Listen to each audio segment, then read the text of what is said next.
Olá, salmista, a graça e a paz de Cristo para você. Hoje, juntos, novamente, para estudarmos sobre a homilética, essa disciplina importantíssima, a arte, a ciência, a responsabilidade que nós temos aí de comunicar bem o Evangelho de Cristo Jesus através dessa ferramenta que estamos aí abordando. Hoje vamos falar sobre homilética material, dando continuidade às aulas passadas. Hoje, especificamente, falar sobre a exegese no Antigo e no Novo Testamento. Essas formas variadas de exegese bíblica, que são resultantes das épocas diversas em que o texto bíblico originou-se, onde nós vemos várias formas literárias distintas na Bíblia como um todo e que nós vemos como classificados em históricos, livros poéticos, proféticos, evangelhos, apocalípticos e que também vemos vários autores que faziam parte de várias camadas sociais diferentes, como reis, lavradores, pescadores, profetas, apóstolos, poetas, músicos, acadêmicos, várias pessoas muito capacitadas por Deus, mesmo que aos olhos humanos tidos como pessoas simples, mas que foram realmente inspiradas pelo Espírito Santo para escrever e compor essa biblioteca que se chama a Bíblia. Eu queria falar com você nesse momento acerca da exegese no Antigo Testamento. E começamos com uma pergunta: qual a relação entre o Antigo e o Novo Testamento? Qual dos dois testamentos é o mais importante? Em que consiste a unidade essencial entre os dois testamentos?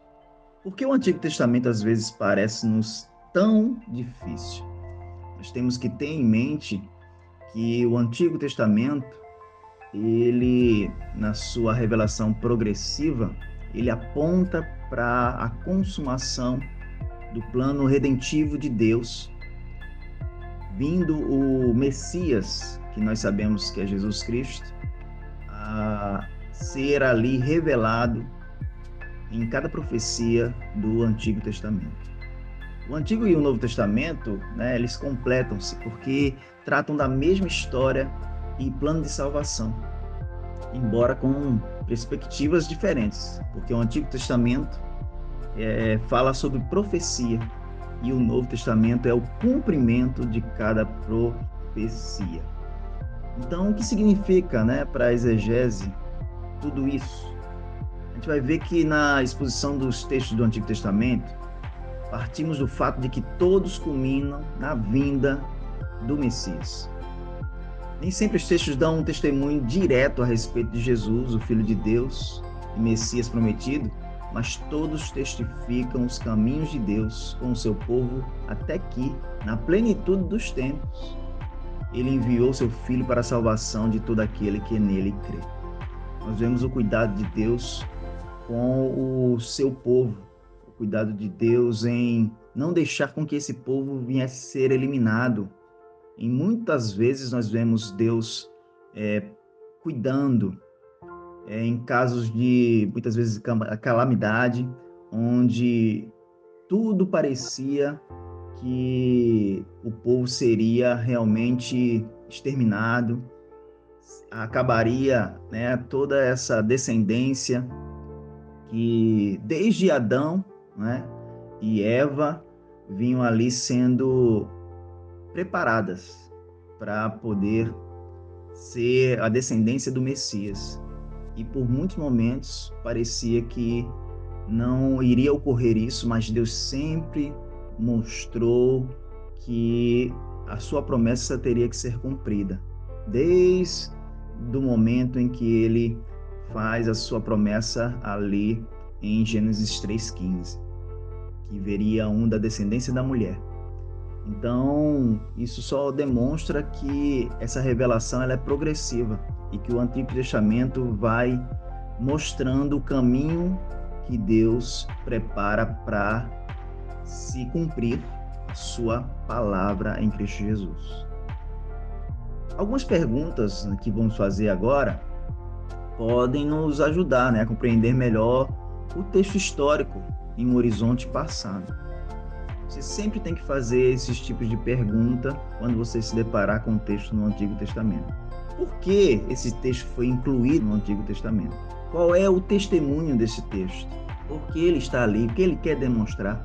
O que ele quer dizer? O que ele quer testemunhar? Qual é o seu aproveitamento pessoal ao ler o texto? O que você tira de mensagem sobre a passagem que você está debruçado? São perguntas que são elementares para que você possa ter um aprofundamento e você tirar lições realmente contundentes e importantes para a sua vida. Continuando, a literatura sapiencial do Antigo Testamento, encontra-se principalmente nos chamados livros poéticos. Essa literatura sapiencial, que é um estilo literário que nós encontramos nas folhas do Antigo Testamento.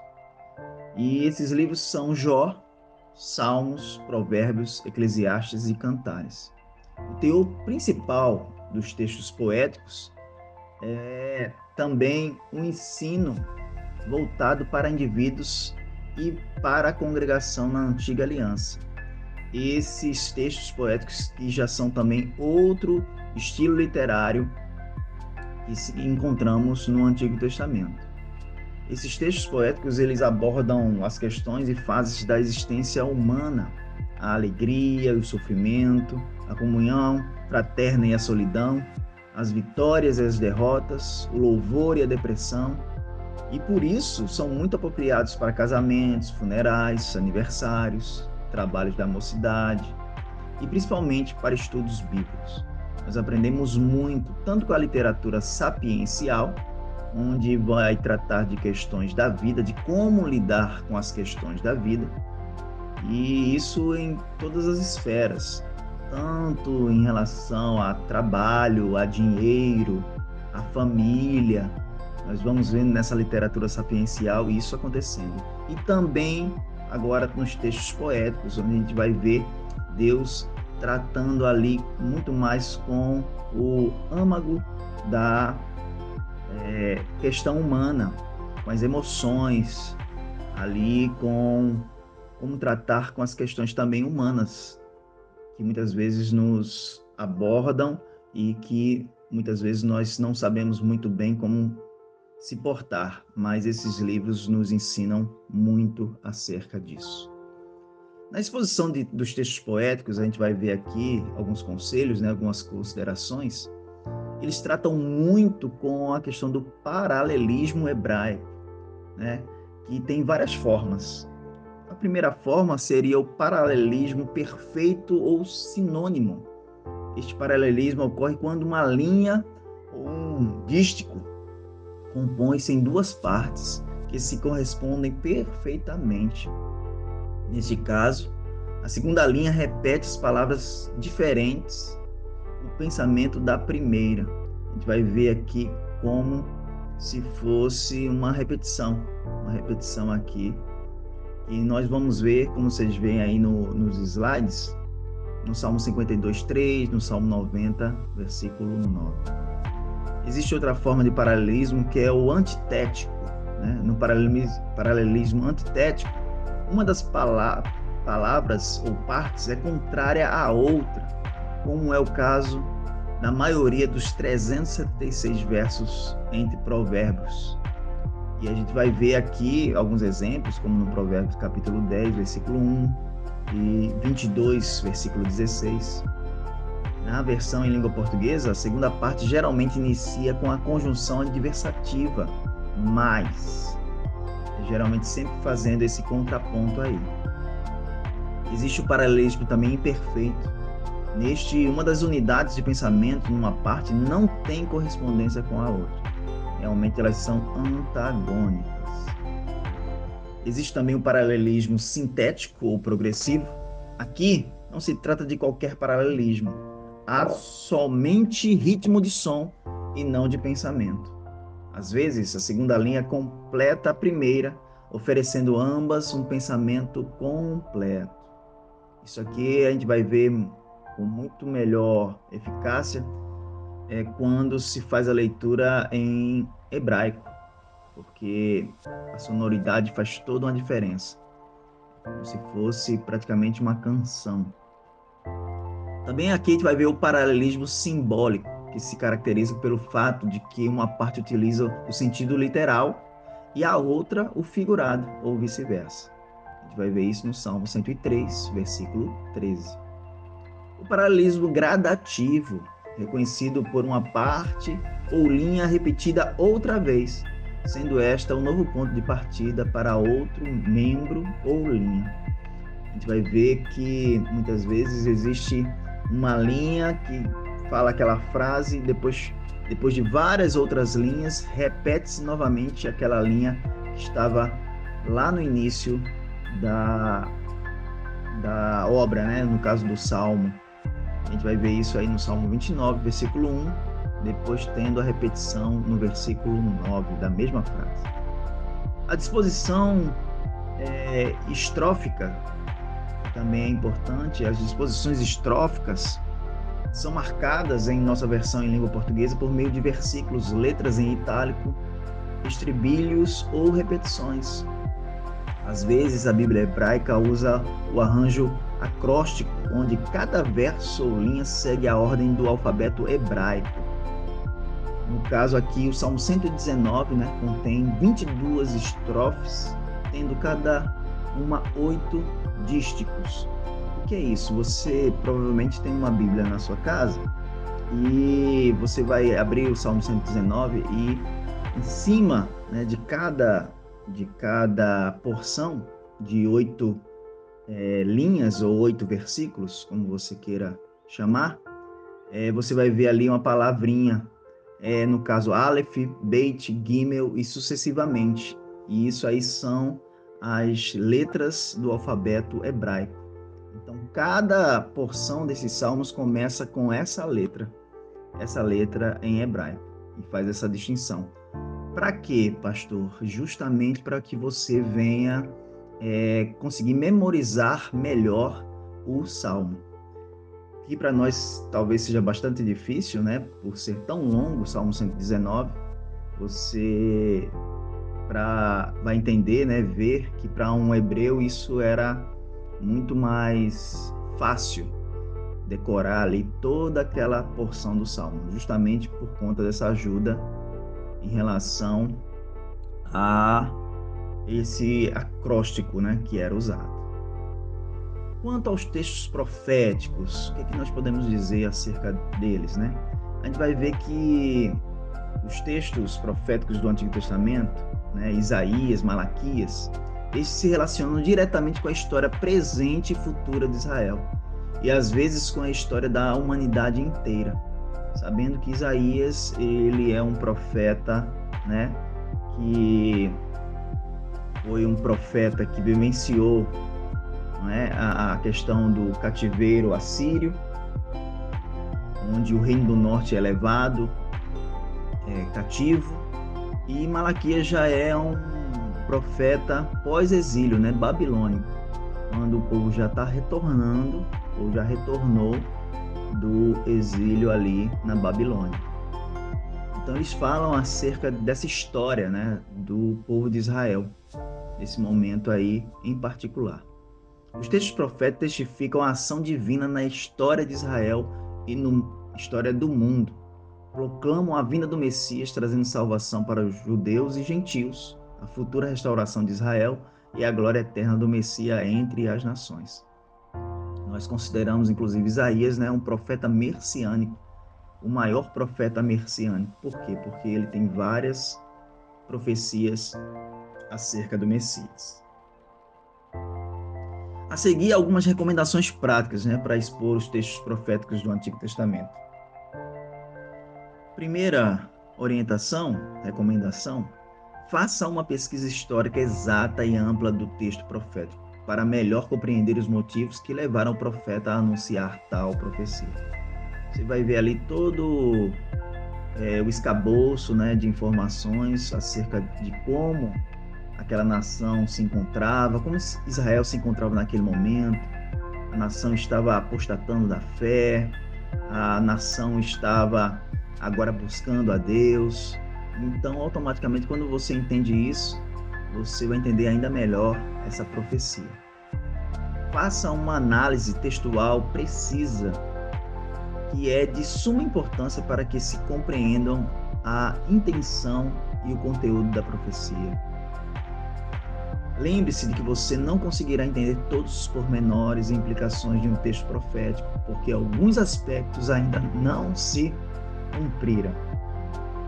Relacione sempre os textos proféticos com a história da salvação, com o Messias prometido na primeira e na segunda vinda de Cristo e com o seu povo escolhido. A gente tem que entender que toda profecia ela tem um apontamento de esperança, um apontamento de que mesmo que o povo venha estar desvirtuado, ainda assim Deus não mudou e que Deus tem cumprido a sua promessa sempre no seu povo. Então a salvação ela é certa, mas Deus sempre orientando o povo a se voltar para Ele.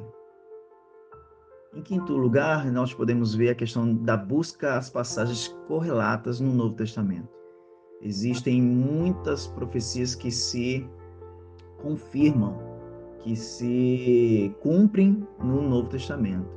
E quando nós vemos isso acontecendo, quando nós lemos o Novo Testamento e vamos nos reportar ao Antigo e vice-versa, nós vemos o quanto Deus ele é fiel, o quanto Ele continua cumprindo aquilo que Ele promete. Em sexto lugar, observe bem as ilustrações, metáforas, visões, expressões e atitudes simbólicas dos profetas. Nós temos que saber fazer muito bem essa distinção, para não alegorizarmos e fazermos uma má interpretação das ilustrações, metáforas e assim sucessivamente. Tenha o máximo de cuidado com os números, porque nós vemos no decorrer dos séculos aí muitas pessoas enveredando por esse caminho de tentar realmente entender e discernir os tempos e ir errando. A gente vai ter que se lembrar sempre de Marcos, no capítulo 13, versículo 32, onde Jesus diz que nem os anjos nem o Filho sabem o dia da sua volta, mas só o Pai que está nos céus. Então, evite as especulações. Faça uma interpretação literal dos textos proféticos, a não ser que o contexto ou outra parte das Escrituras permitam a interpretação simbólica. Então, em primeira instância, sempre que você se debruçar sobre o texto, numa profecia, tente fazer essa interpretação literal. Tente fazer realmente essa interpretação ser algo vívido e não simplesmente um símbolo, a não ser realmente que não tenha como se desvincular disso. Em nono lugar, considere os textos proféticos que eles possuem cumprimento ou cumprimentos parciais e finais. Alguns textos proféticos eles já se cumpriram cabalmente. Não precisamos tentar mostrar que eles vão se cumprir novamente, a não ser que esse cumprimento ele seja parcial, ou que realmente ainda assim ele não se cumpriu. A gente chama isso de contração profética. São como se fosse dores de parto que vão se dando aos poucos e que vão aumentando no decorrer do tempo até a consumação. Mas isso a gente vai estudando no decorrer da prática e vendo se essas profecias elas estão enquadradas nesse tipo de modalidade. Em décimo lugar, ore bastante, conscientize-se de que na exegese profética você depende de maneira mais acentuada da direção do Espírito Santo. Ore para que Deus possa falar com você, te capacitar para que você venha usar de ferramentas para entender melhor as profecias. Consulte vários comentários para não exagerar na exposição. Veja o que outras pessoas falam. Leve em consideração pessoas que podem te ajudar. Pessoas sérias, pessoas que realmente são capacitadas e que podem realmente colaborar na exposição do texto. E lembre-se de que o centro da mensagem profética gira em torno da pessoa e da obra salvadora e consumadora de Jesus Cristo. Nunca pode esquecer disso. Então, aqui, terminando de estudar essa exegese do Antigo Testamento, nós vamos adentrar agora na exegese do Novo Testamento. A exegese do Novo Testamento difere daquela do Antigo Testamento pelo fato de que o Messias já veio. Então, todas as profecias do Antigo Testamento sobre o Messias, elas estão consumadas em Cristo Jesus. Nós vemos que tudo no Antigo Testamento ele aponta para Cristo.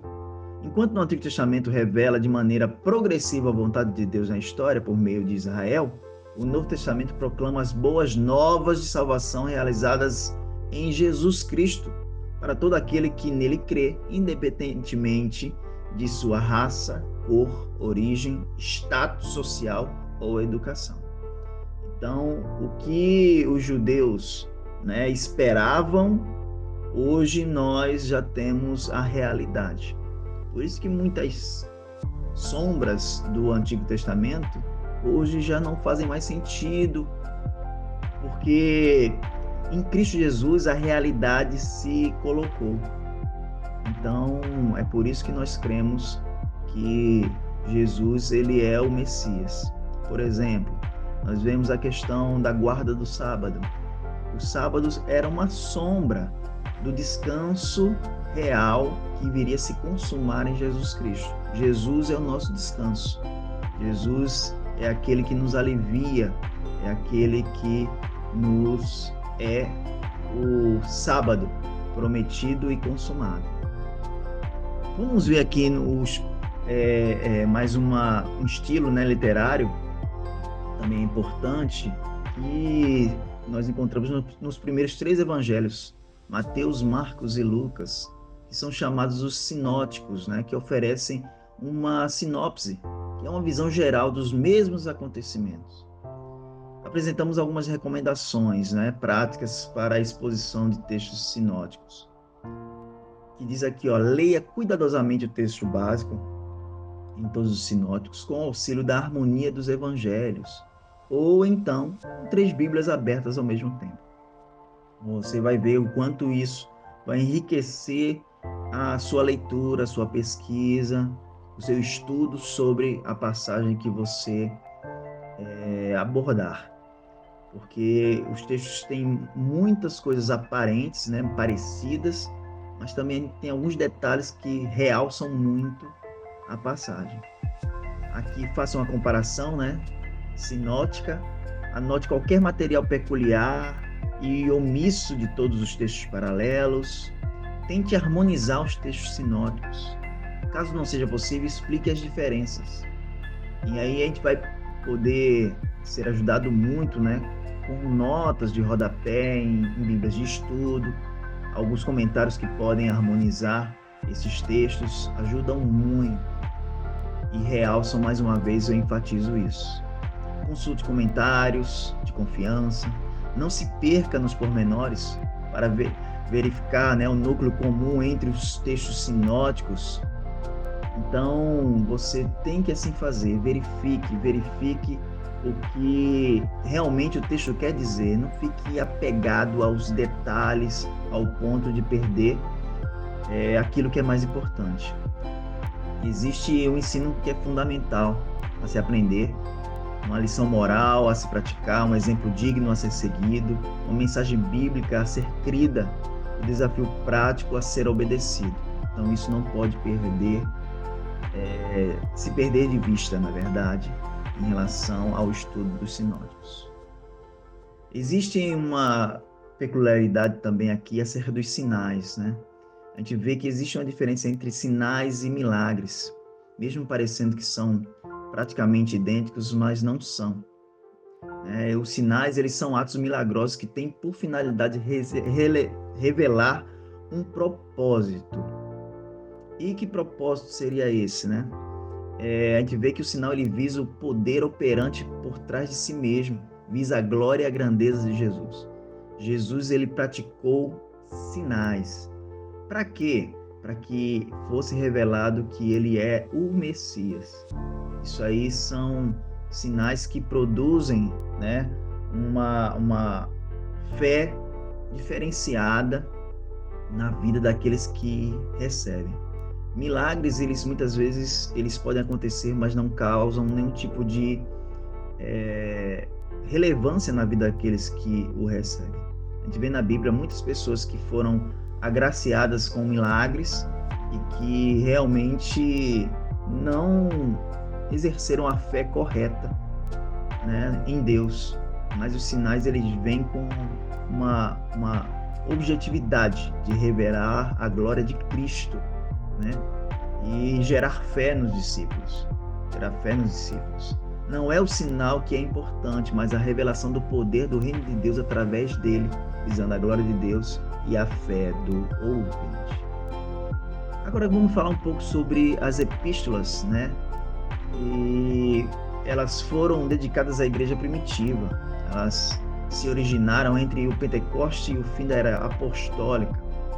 Essas cartas, né, do Novo Testamento revelam a sã doutrina dos apóstolos. Isso é importante, porque muitas vezes nós entendemos que não é necessário as cartas paulinas, as cartas joaninas, petrinas.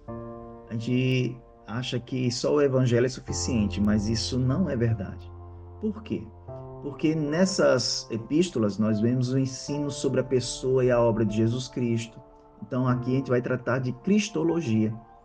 A gente vê também o ensino sobre a depravação total do homem e a sua salvação pelos méritos de Cristo, falando sobre soteriologia. A gente vê o ensino sobre as consequências do senhorio de Cristo em nossas vidas e da obediência diária a Cristo. A gente vê falando sobre santificação, ética. A gente vê o ensino sobre a identidade, o lugar e o propósito da igreja local, falando sobre eclesiologia. A gente vê o ensino sobre o nosso futuro glorioso, falando sobre escatologia. A gente vê o ensino sobre a atuação do Espírito na vida do cristão e da igreja local, falando sobre pneumatologia. Então a gente vê que essas epístolas, né, têm um pano de fundo histórico, cultural e eclesiástico que se originaram. A gente nunca pode esquecer de colocar essas epístolas no seu devido lugar, entendendo qual era realmente a conjuntura social ali daquele lugar. Para estudar isso, a gente precisa de assim seguir algumas recomendações. Exige-se transparência entre o ensino bíblico e a situação local e o momento histórico e cultural. A gente vai ver alguns exemplos sobre a questão dos cabelos, do ósculo santo, o que isso significa naquela cultura, do falar da mulher na igreja, do vinho, do véu. A gente só vai ter luz estudando isso ao seu contexto. Distingue-se claramente entre normas para situações locais e verdades transculturais permanentes. A gente vai ver o que realmente é temporal e o que é atemporal, o que transcende realmente o tempo, o que serve para nós hoje, como se aplicar todas as verdades, todas as indicações para o tempo de hoje, e aquilo que não é mais cabível para a nossa época. Analisam-se também detalhadamente os conceitos e os tópicos teológicos. Exemplo, o que é uma propiciação, remissão, santificação, sumo sacerdote, o pastor, o bispo, o presbítero naquela época. É necessário que nós saibamos isso. E por fim, os textos proféticos do Novo Testamento, né? Encontra-se principalmente no livro de Apocalipse o apóstolo João, né, que escreveu, além de capítulos que contêm alusões proféticas, tais como textos em Mateus 24, 25, Marcos 13, Lucas 21, Romanos 11, 1 Coríntios capítulo 15, 1 Tessalonicenses 4 e 5, 2 Tessalonicenses 2, 2 Pedro 2 e 3. São textos que falam sobre a questão apocalíptica. E a gente tem que estudar isso com cuidado para podermos tirar as conclusões corretas. Então, hoje ficamos por aqui. Que Deus vos abençoe e que possamos dar a continuidade aí a esses estudos em uma próxima oportunidade. Então, você possa nos seguir aí no YouTube, possa desfrutar desse material, compartilhar com outras pessoas e também nos ajudar a fazer desse canal um instrumento nas mãos do Senhor. Que Deus vos abençoe. Um abraço.